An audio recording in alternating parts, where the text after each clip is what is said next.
नमस्ते महाराज। महाराज, ये प्रश्न आपके सामने बार बार आया होगा। आजकल की युवा पीढ़ी अपने धर्म से और अपने पारिवारिक सिद्धांतों से भटक रही है। अपने चाहे से वो अपने रहने खाने के सिद्धांत हो उनके, या अपनी शादी के संबंधित हो। एक उम्र आने के बाद वो ये कहते हैं कि हम अपनी इच्छा से अपना डिसीजन लेंगे, चाहे जात पात का भी नहीं देखते हैं या कुछ भी नहीं देखते हैं। तो इस तरह के प्रश्न पहले भी कई बार आए होंगे। तो इस पर हम ये चाहते हैं कि आप हमें भी मार्गदर्शन दें कि हम अपने बच्चों को कैसे संभालें, और बच्चों को भी मार्गदर्शन दें कि वो कैसे अपने सिद्धांतों पर रहे। आपका सवाल बहुत अच्छा है, पर समय उसके अनुकूल नहीं है। आप तो कल रहेंगे ही। मैं इस सवाल को यहीं उपस्थित रखते हुए आज के इस सत्र को परम पूज्य गुरुदेव के चरणों में नमन अर्पित करते हुए यहीं पर विराम देता हूँ। फिर से चर्चाएँ कल। हाँ, अभी समय बाकी है, 5 मिनट बाकी है। चलो 20 मिनट बढ़ा है। चलिए तो फिर तो उत्तर दे देता हूँ।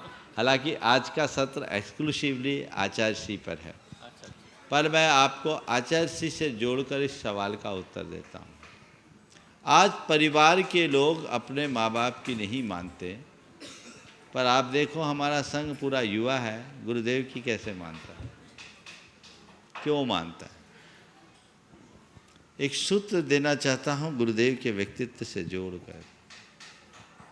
हम सब आज इतने हमारी तरह 34 साल 35 साल बल्कि 40 वर्ष पुराने साधु हमारे संघ में हैं, जिनका समाज में बड़ा प्रभाव भी है, बड़ी अच्छी साधना है। तो भी आज भी हम लोग उनकी किसी बात को उठाने की सोच भी नहीं पाते, और उन्हें किसी प्रकार की सलाह देने की हिमाकत तो करते ही नहीं। आखिर ऐसा क्यों? आपके बराबरी का जवान बेटा आपको जवाब दे सकता है, आपका बेटा आपकी बात की अवज्ञा कर सकता है। बहुत सारे माँ बाप तो इस बात को लेकर बहुत दुखी होते हैं कि हमारे बच्चे हमारी सुनते ही नहीं। इसकी वजह क्या बताऊं? जिस समय उसे ठीक तरीके से समझाने की उम्र थी, उस समय आपने उन्हें अंधाधुंध सुनाया है। मेरी बात को थोड़ा अच्छे से समझना। बचपन में बच्चों की ज़्यादा कुचरनी करने वालों की ये हालत होती है, ज़्यादा टोका टाकी। कल भी मैंने शंका समाधान में कहा था कि ज़रूरत से ज़्यादा हिदायतें और टोका टाकी हमारी प्रगति में बाधक बनती है।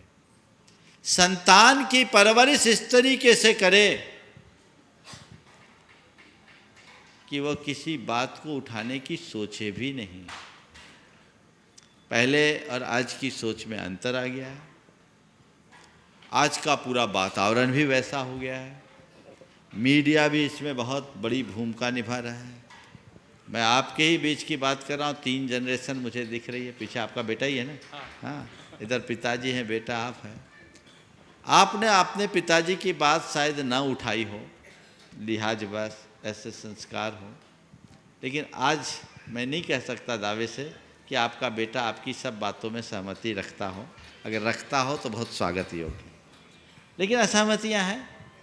असहमति आपकी भी होगी, कोई ज़रूरी नहीं कि आप अपने पिताजी की सभी बातों से सहमत भी हो, लेकिन आपने अपने पिता का लिहाज रखा, बहुमान रखा कि नहीं, पिताजी के सामने हमें कुछ नहीं बोलना, ये हमारे पिताजी हैं।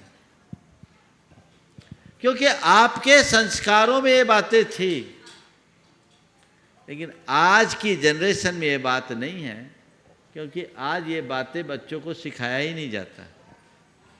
पहले ये सब बातें घर परिवारों में घर के बड़े बुजुर्ग कथा कहानियों से बच्चों को सिखा देते थे। दादी माँ की गोद बच्चों के लिए बहुत कुछ संस्कार देते थे। अब तो दादियाँ भी हाईटेक हो गई है, वो फेसबुक व्हाट्सएप में उलझी रहती है, तो बच्चों को समय कहाँ। वो किटी पार्टी में घूमते रहती है, बच्चों के लिए समय कहाँ। सब कुछ परिवर्तित हो गया है। तो हम केवल बच्चों को ही दोषी नहीं मानते। मैं देखता हूँ आज भी ऐसे भी कुछ युवा मेरे संपर्क में हैं जो करोड़ों का व्यापार करते हैं। एक सज्जन ने मुझे भरी आंखों से बड़ी प्रसन्नता से कहा करोड़ों का व्यापार करने वाला महाराज जी, आज भी मेरा बेटा जितना कमाता है सब लाकर मुझे देता है। अपने खर्चे के लिए अगर 2-5 हज़ार रुपया चाहिए भी तो मुझसे मांग के लेता है। और प्रतिदिन मेरे पैर में बीमारी फटी है, वो एक पाँव धोकर क्रीम नहीं लगाता तब तक वो सोता नहीं। अगर घर पर रहे तो ये करे, ये पितृभक्ति। कोई बात उठाता नहीं। मैं कहता हूँ बेटा तो नहीं पिताजी मैं आपका हूँ, आज मेरे पास जो कुछ है वो आपकी वजह से।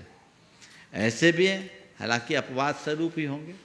आप कहोगे उसकी शादी नहीं हुई होगी नहीं, शादी हो गई, उसके बच्चे भी हैं, समझ गए, ऐसी बात नहीं है। नहीं तो ये कहो कि नहीं शादी के बाद हाल बदल जाता है, जैसा कि अक्सर देखा जाता है, पर ऐसी बात नहीं है। तो हमें चाहिए कि हम ठीक तरीके से परवरिश करें ताकि सब काम ठीक हो सके।